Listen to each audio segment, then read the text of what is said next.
think the baby's waking up, Ethan? I'm sure you can handle it if he does. I'm so sorry. I didn't mean to fall asleep. No, don't be silly. Don't be silly. You must be exhausted.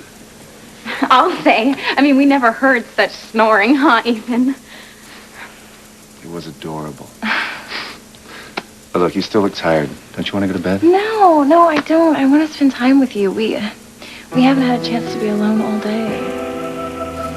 You're right. I missed you too.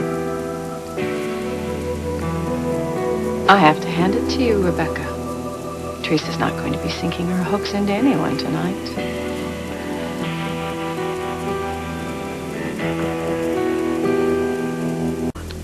We should get you into some dry clothes.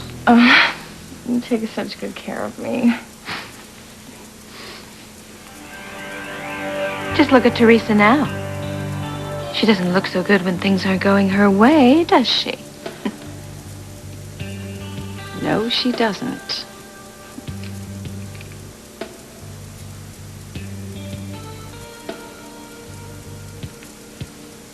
It's not over yet, Rebecca. Of course it is.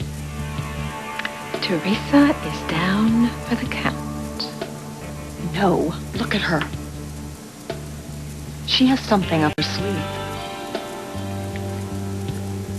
She's gonna fight to the death for Ethan.